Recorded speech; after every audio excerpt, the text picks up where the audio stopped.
Hi guys, how's it going, and welcome back to another video on the channel. In today's video, I'm just going to be talking through my thoughts on the whole transfer business and start to the season from Cheltenham. This isn't going to be scripted at all. This is just going to be genuinely my words and my words as they come. So if you're not into these kind of videos, feel free to click off, because I just feel like this needs to be talked about, obviously, as a Cheltenham content creator. We're not going to, waffle on about it anymore. We're just going to get straight into my thoughts. So, I think the urge to make this video came off the back of, obviously, the announcement of Christian Norton on a permanent signing earlier today, which was received very, very badly from the fans, and to be perfectly honest, rightfully so. We've just signed a striker that we sent back 6 months into their loan to their parent club because of how poor of an impact they had. Some have even said that he's one of the worst players that they've ever seen in a Cheltenham shirt. I probably wouldn't go quite that far. I've definitely seen some absolute stinkers, but in recent years, I could probably agree to that.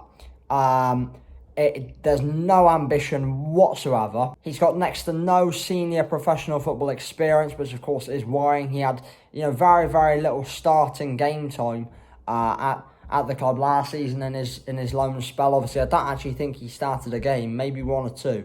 But he came off the bench on a couple of occasions, and he was just very, very poor. And it's worrying, to be quite honest. That's our 11th signing of the window, and that's probably number, I'd say, 7 or 8 out of that 11 that has been underwhelming and potentially poor from us. The only ones that I truly say are going to have a true impact are the likes of Ryan Jackson, Taylor Parry, Dan Lundaloo. There's some that you could give more time to. The likes of Dan Adshead. He had a good pre-season. Yes, he's maybe not at the start he wanted to his League One campaign, and obviously EFL Cup campaign, which has already come to an end. He's still got time. He's a young player. The player that worries me a bit more is the likes of Tom Bradbury. He's struggled a lot more so than him.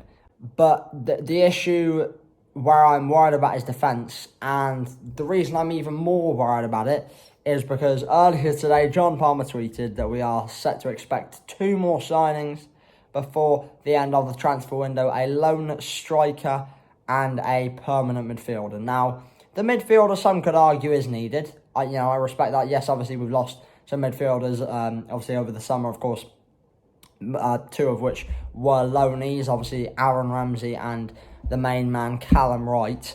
But I would say the midfield is fairly needed, so I can respect that. The thing that worries me is no defenders. I think, personally, I think we need at least 2 centre-backs. Raglan has, the less said about the start to the season for Raglan, the better. Sean Long has also struggled.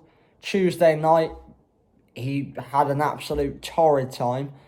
But that's what you get when you're walking in defence as club captain, to try and defend attacks from the opposition. Very, very worrying to say that there are 2 experienced heads in defence, and, they've started as poorly as they have. So I think that's the main worry. We're not looking to bolster the defence, which is the main issue area. And it has been clear to see from these opening few games. Obviously, the 3 goals in the second half against Peter are poor defending.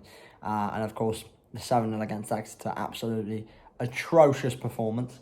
And it just leads you to think, where do we go from here? There's not much time left in the transfer window. And the worry is, I think, we're not going to be able to get a player who has both experience and quality now. It's too late in the window, and to say that we've made 11 signings and that we've still moved way too slowly in the transfer window kind of suggests the sort of quality that we've brought in some of our signings. Because we've missed out on so many players that, if I was Cheltenham manager, I'd be saying maybe push the boat out and go for some of these players. You look at some of the signings that Lincoln City made, the likes of Paudie O'Connor from Bradford City. That's the kind of calibre of player that I'd like to be bringing into this squad. And to be perfectly honest, I think he would have suited our squad down to the ground as a summer signing.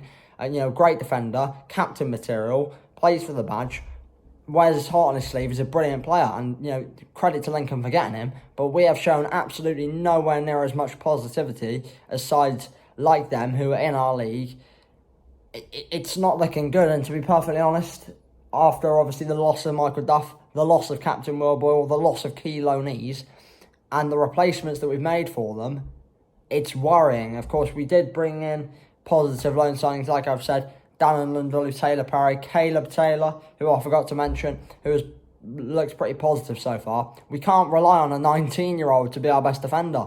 It's as simple as that. And like I say, we're not going to be able to bring in solid quality.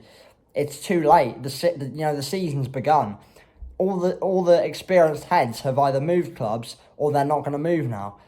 All the quality young players have gone out on loan to other sides. It's very, very unlikely that we are going to genuinely get a true starting 11 player who's going to have a true impact. And I'm very rarely a negative person. I like to, bide my time a bit with my thoughts and what I say around Cheltenham. Obviously, I've been supporting the club for a long time, but it's not looking good for the rest of this season if this form continues, because no one wants to say it, but the trajectory we're on with the signings we've made, the positivity around the training ground, and the results we've had so far, the trajectory that we're on is relegation. I hate to say it, that word. It's horrible to say, but it's the sad reality. And like I've been saying, this league is going to be very, very difficult to stay up in. It's a very competitive league this season with some very good sides. It's not going to be easy.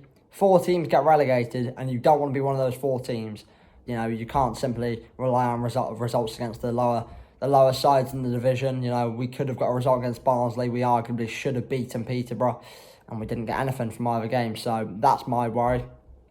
But yeah, feel free to comment your thoughts down below. Hopefully I haven't waffled too much, but I think I just wanted to kind of cover everything that is, all the issues surrounding the club, because it is very, very worrying signs. But thank you all very much for watching. The next video will be the Exeter City away vlog, so stay tuned for that. Hopefully see some of you in the away end there. Also got some collaborations coming up. Haven't quite worked out dates, but we have got 2 people lined up, ready to come on the videos. Most likely going to be coming on for ranking videos, so stay tuned for those as well. And also comment down below any creators that you would like to see us get on. I'm sure some of you will be able to guess the 2 people that we've got on, because they probably are 2 of my favourite League One creators right now. But yeah, thank you all very much for watching. Like I said, comment down below your thoughts on the situation at the club right now, which is absolutely shambolic. But yeah, have a class rest of your day, lads, and I will see you in the next one.